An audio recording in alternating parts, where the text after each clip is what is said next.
হাওড়া ব্রিজে নেই একটাও নাট বল্টু বা পিলার। তাহলে কিভাবে ঝুলে আছে মস্ত এই ব্রিজ? সত্যিই কি চাবি দিয়ে খোলা যায় এই ব্রিজটি? ব্রিজটি তৈরি করতে পোঁতা হয়েছিল মানুষের মাথা? আসল কাহিনী জানলে অবাক হবেন। কলকাতা নামটির সঙ্গে যেন ঐতিহ্য অঙ্গাঙ্গিভাবে জড়িয়ে। তিলোত্তমা কলকাতার স্পন্দন কি জানেন? হ্যাঁ, হাওড়া ব্রিজ। কলকাতা আর হাওড়া দুই যমজ শহর, তাদের মধ্যে সংযোগ রক্ষা করে এই হাওড়া ব্রিজ। যদিও শুধু হাওড়া ব্রিজ নামটি শুনলেই আজও নানা কৌতূহল জেগে ওঠে। যেমন ধরুন, যে প্রশ্নটা সবার আগে সাধারণত মনে আসে তা হলো, পিলার বা নাট বল্টু ছাড়া কিভাবে যুগ যুগ ধরে দাঁড়িয়ে আছে মস্ত এই ব্রিজটি? সত্যি কি হাওড়া ব্রিজের চাবি আছে, আর সেই চাবি দিয়ে দুভাগে ভাগ করে ফেলা যায় ইতিহাসের সাক্ষী এই ব্রিজকে? তাহলে কোথায় আছে সেই চাবি?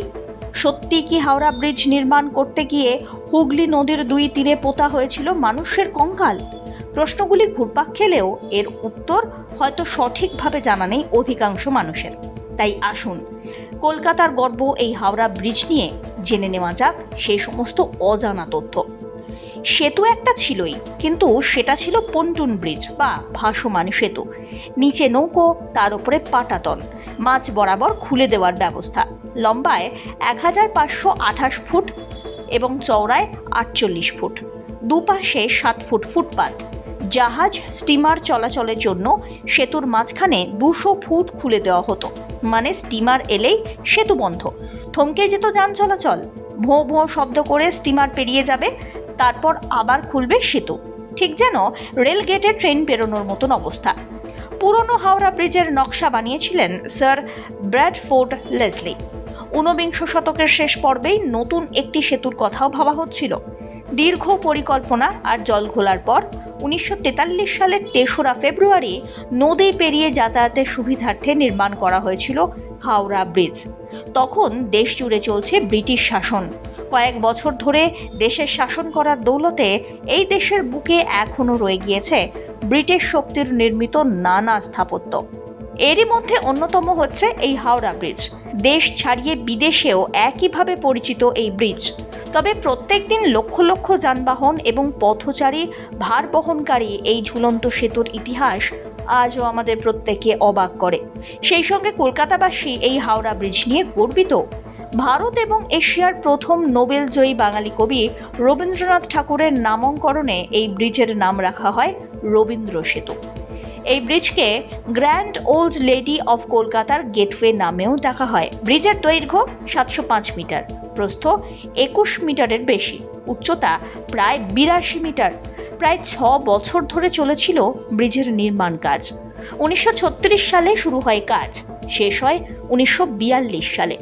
হাওড়া ব্রিজ তৈরিতে 26,500 টন ইস্পাত লেগেছিল, যার মধ্যে 23,500 টন সরবরাহ করে Tata iron and steel company limited.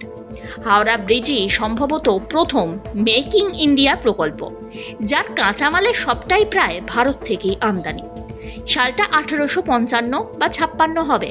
Hooghly নদীর দুই ধারে দুই যমজ শহর হাওড়া আর কলকাতায় জাঁকিয়ে ব্যবসা করছে ইংরেজরা। গড়ে উঠছে নিত্য নতুন কারখানা। কিন্তু সমস্যা হলো এপারে ওপারে যাতায়াত নিয়ে। পন্টন ব্রিজ বড়ই কমজোরি। মাত্র এই ব্রিজের নিচে নৌকা ভাসছে এবং তার উপরে কাঠের পাটাতন। মাঝ বরাবর 200 ফুট মতো খুলে দেওয়া যায়। অবশ্য সবসময় নয়, স্টিমার বা জাহাজ এলে তখনই এই বিশেষ ব্যবস্থা।